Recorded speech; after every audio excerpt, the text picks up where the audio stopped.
Hello YouTubers, Alaska Prepper here. Over the months I've gotten some requests from just different people, that either click on the channel or your community members asking, how much will it cost for me to live in Alaska? I'm thinking about moving up there, what's the cost of living, things like that. So what I did was I came up with a small list of what my average expenses are on a monthly basis. And I also wanted to cover what the jobs around here pay and around how much it costs to get a 1-bedroom, 2-bedroom, up to a 3-bedroom house. Now let's cover that first. I feel that the job situation here in Alaska, maybe not right now during this time, right? But the job situation is pretty good. There's a lot of seasonal workers that come up here from the lower 48 because they know that they can get a lot of work done during the building season, make a lot of money, and then be able to relax for the rest of the year or do something they want to do as far as income goes for the rest of the year. There's a lot of service jobs here, like your supermarkets, your box stores, your restaurants and things like that. And on average, I would say, let's say, for example, if you wanted to go to Mickey D's to work there, I believe the last time I passed by there, I saw the sign out there, big sign that they have that, stands about 50 feet tall or something like that. It said starts at $12 an hour. So I'm assuming that that's about your lower end wage around here, is around $12 an hour. $15 an hour here is pretty popular. I hear of a lot of places that hire for $15 an hour. For example, if you go to work at Costco, I do believe that their entry wage is $15 an hour, and then it goes up from there depending on how long you've been there and what job you're doing within their organization. Now for skilled labor, let's say, for example, if you're a doctor, depending what kind of practice you have, so depending on what you specialize in, you can make anything from, $120,000. And I've seen ads on government websites to work on base for as much as $250,000 a year and above, depending on what your specialty is. And same thing with all other jobs. I mean, if you're an engineer, it just depends on what the availability of jobs for that specific field is here in that area. But I would say that from the very low end, unskilled labor, that let's say you're just starting your first job, McDonald's pays $12 an hour. And then depending on how much education, experience, etc. you have, the sky is the limit, ladies and gentlemen. All right. But if you're just an average person, let's say that you graduated high school and you want to come up and live in Alaska, expect to work in a lower wage sector until you gain some experience and then maybe move your way up the ladder. All right. And a lot of these jobs also, I believe that Costco, now don't quote me on this, I think that Sam's Club used to do this, but I think that Costco and McDonald's do it where they help to pay for your education if you want to proceed and look to gaining higher education like college or something like that. Right. Now, personally, I'm going to go over everything that I spend money on every month. And it's an approximation, but it's pretty close. Because here in Alaska, there are different things that happen because of our extreme temperature changes. And now those of you that live in other states that get really cold, like it does here, and it snows and things like that, let me know. For example, one of my biggest bills, especially during the winter time, is my electric bill. My electric bill during the winter averages about $350 a month. And the reason for that is because I have to plug in my vehicles. Now I have 3 vehicles here that we plug in. And what I mean by plugging in is, here in Alaska, it is highly recommended that you get your winters winterized. And what that is just they put a heating element under the battery or a trickle charger to the battery to make sure that the battery doesn't freeze. That's one thing that requires electricity. Another thing is they put a heat plug into the engine block. And they put a heat pad under the transmission and the oil pan in order to make sure that those fluids, when it's -30, -40, don't get so viscous that when you go to start your vehicle, it damages your vehicle. So that costs quite a pretty penny during the winter. Some people like to have their vehicles plugged in full time, but what I do is I have a system set up where I have timers where it allows the vehicles to turn on and off during the night for an hour at a time, and then to stay continuously on for about 3 to 4 hours before I'm about to work it. Same thing with my wife and my son, because my wife gets up every morning during normal times to take my daughter to school. So I make sure that the timers are set to about the time that she's going to take off, about 3 hours prior, 4 hours prior. So that runs us about an extra $100 a month for 3 vehicles. Another thing that I use a lot of electricity for during the winter time is I have an attic fan that is not meant to keep the attic cool, but is meant to keep the attic from building up any condensation that comes up through the ceiling, to make sure that I don't get any ice dams. So I have a fan that's running all winter long. As soon as the temperature starts settling below freezing, I turn that fan on and I leave it on all winter long, just to make sure that no ice dams build from any condensation that's escaping my ceiling into my attic. All right, so that's another big expense. Now, normally during non-winter months, I'm probably averaging anywhere between $100 to $150 a month for electricity. So it's still somewhat pricey. The electricity charge here, I feel, is a little bit high compared to other places that I lived in. However, I am very appreciative of it because the company that runs the electric grid here is GVEA. And I think they're an outstanding company. Every time that we've had an outage, they have a website where you can go and track and see what they're doing and how long it's taking for them to react and everything. They've always managed to bring up all the outages that I've had here since I've been here, to bring it back like within 4 hours. I remember hearing that about a year or two before I actually bought this property, that they had an outage out here that lasted like 2 weeks, but I haven't experienced anything close to that since I've been here. So I'm pretty happy to pay whatever it is that they're charging, because as far as I'm concerned, I want to use their electricity, and if they want to charge me whatever they want to charge me, it's up to me to decide whether I want to pay for it or not. I'm happy to pay for it because life would be pretty rough without electricity, especially here in Alaska where we live. Maybe not during the non-winter months where you have a lot of light. Man, during the winter it'd be pretty rough. You know, there'd be a lot of changes going on in the household in order to cope without having electricity. And those are changes that I'm ready to undertake if I ever have to. But I'd rather not, ladies and gentlemen. I know that a lot of people live off the grid and things like that, but man, unless you've lived off the grid, you probably don't know how tough it is to live off the grid, unless you have all the systems in place already. So let's carry on. This is not an off the grid video. It's just me telling you. So roughly, I would say that on average, I spend anywhere between $250 to about $200 to $250 a month when you average it out throughout the whole year for electricity. So that's a pretty big cost. All right. So let's get the easy one out of the way. Food. All right. On food, and I'm talking about food that we consume as a family. So on a monthly basis, how much food do we eat that we consume?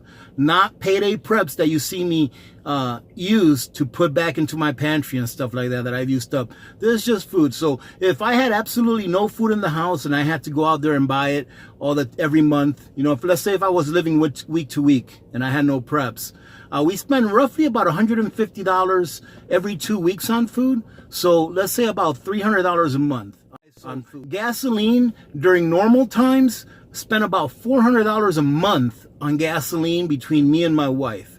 And when I say during normal times, it's during times that I'm going to work every single day back and forth. My wife is going into town to bring my daughter to school and then go pick her up, you know, and then adding all of our extracurricular travels to that. So about $400 a month, which is pretty pricey.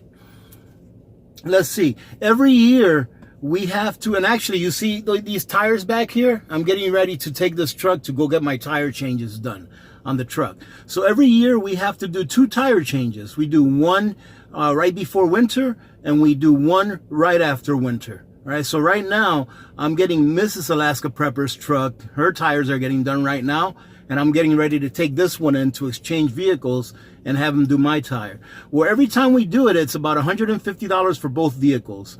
It just happens that this year the price went up by like $5. It was $160 for both vehicles, but you're looking at $160 twice a year. So you're looking at about $320 a year to do the tire changes. And I know I've considered getting rims and stuff like that, and I will if I find a good deal, but I look for rims for this truck and my wife's truck because they're the same size tires.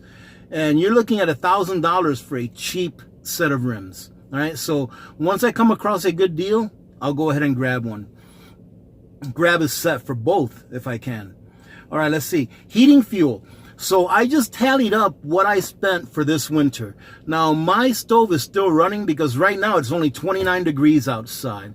All right, so my heating stove for the house, my Toyo stove, is still running, and but not running as much as it used to be, obviously, because it's not as cold. And this last year I spent roughly $1,500 on heating fuel. Now I think that's a great deal to keep your house warm during some of the extreme temperatures that we have here. And our heating fuel, or our heater, runs from September to about May. All right, so you're looking at what, June, July?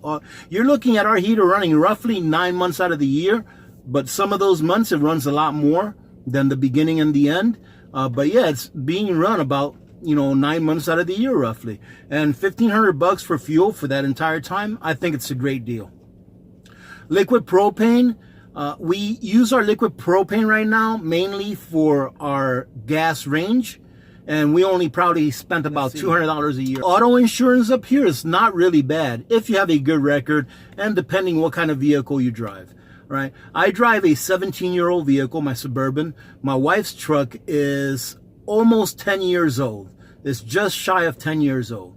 So for both of our vehicles, having full coverage, all right, and I believe the coverage on my vehicle is $100 for comprehensive, which is the deductible, and $300 if I got into an accident and had a collision.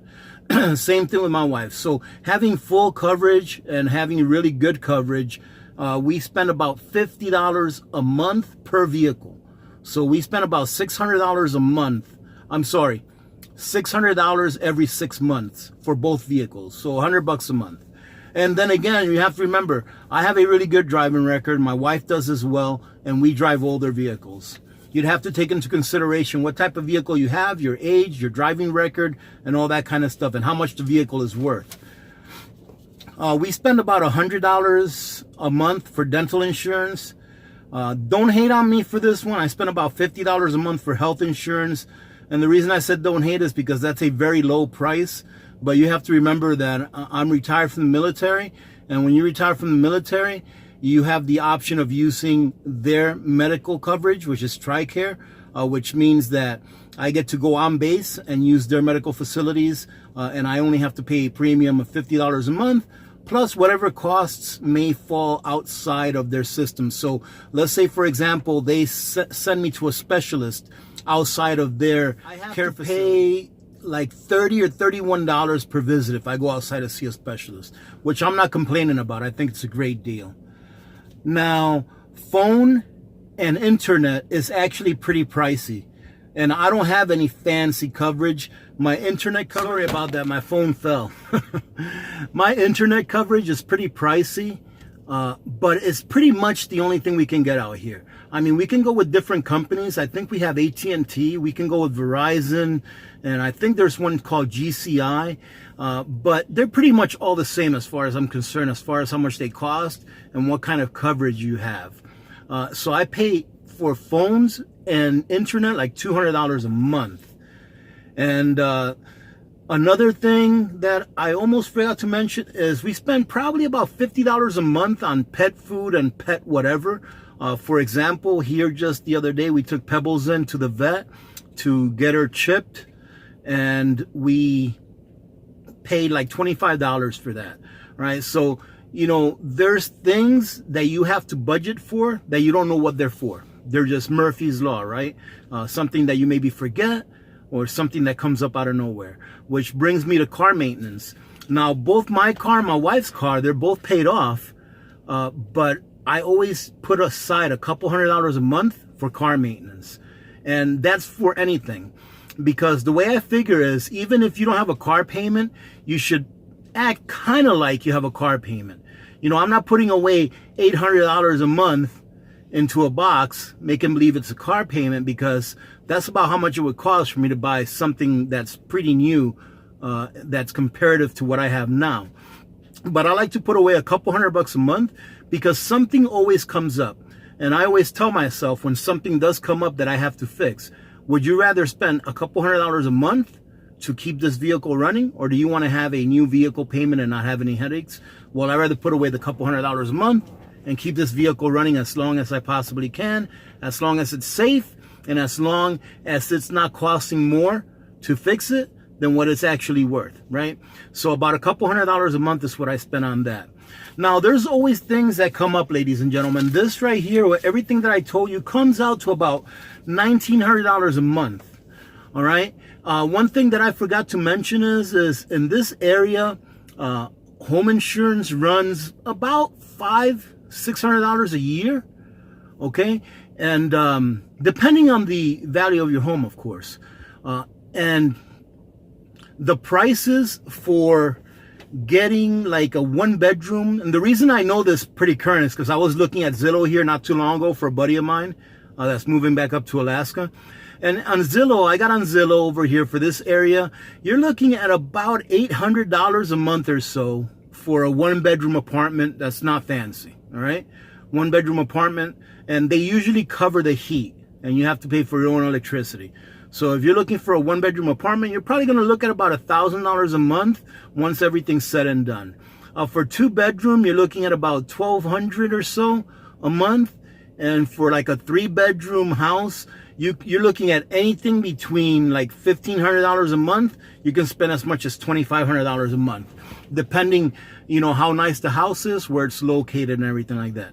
But if you're just looking for something to live in, you're going to spend like a 1-bedroom, look at about $1,000 a month after everything's said and done, and you pay for your electric. All right. So if you're moving up here, that's about how much it'll cost for you to rent something. Let me see if there's anything else that I forgot to mention.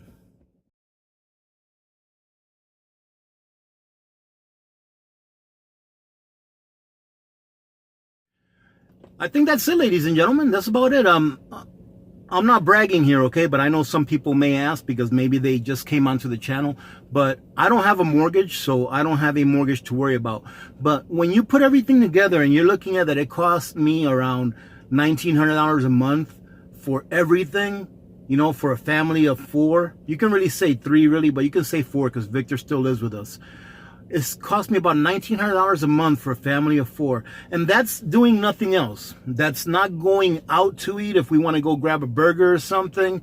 That's not doing any extracurricular activities. That's not going to the range and buying peas for the pea shooter.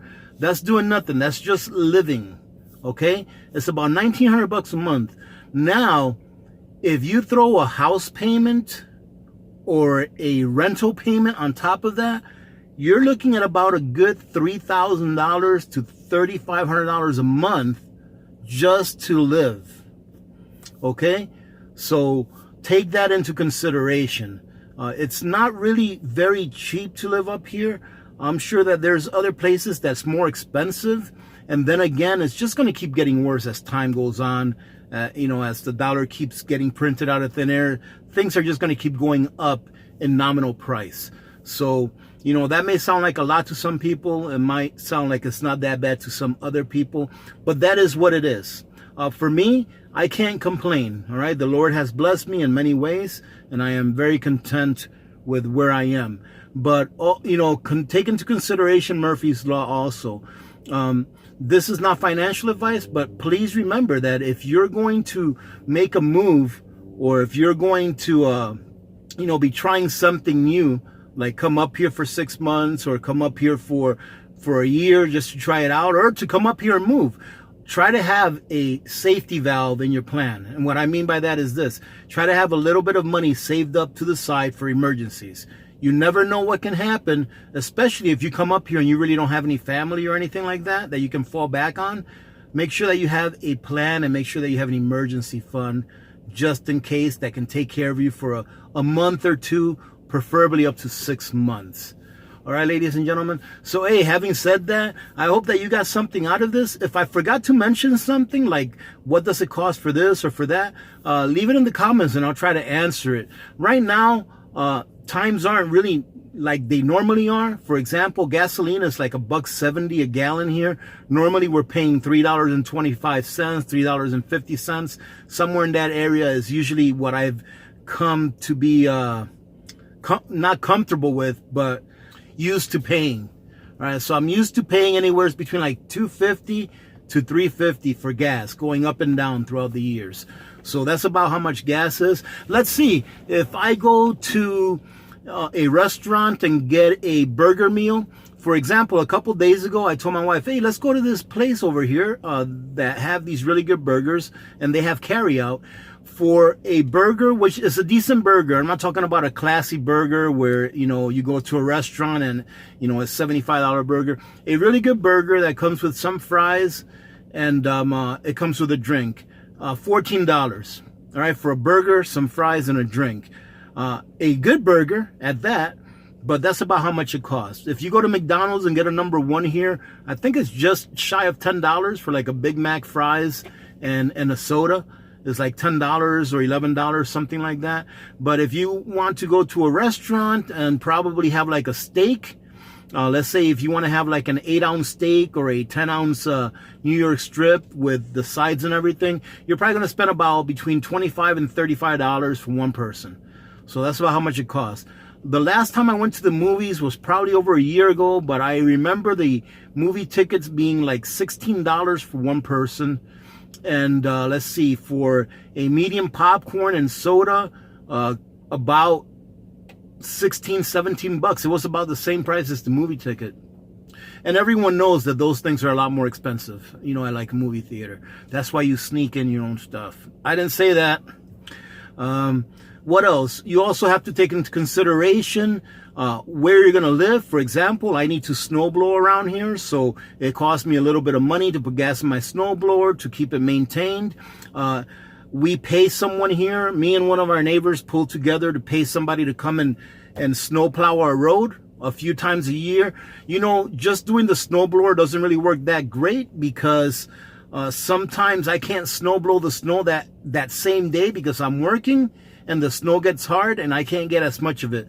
So 2 or 3 times a year, we'll pay someone to come and give it a good plow and try to scrape it down to the bottom. So there goes another $200 or so, right? So there's things that come up, and it's just nice to have a little bit of an emergency fund. That way, if something like that does come up, you don't have to worry about where the money's going to come from. You can use that money and then you can replenish it on your time.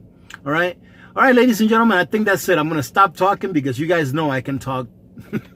So having said that, I hope you guys are having a great day today. Hey, listen up. I'm having a guest on. I'm going to be talking with Aaron T. Scott actually today, and I'll probably end up posting that video either tomorrow or Saturday.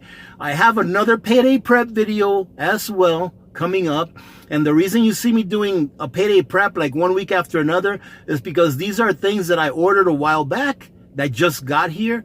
So I'm going to go ahead and show that off to you. I think it's a really good payday prep because I think it'll give some people some ideas on some things that they may want to consider getting now before prices continue to go up.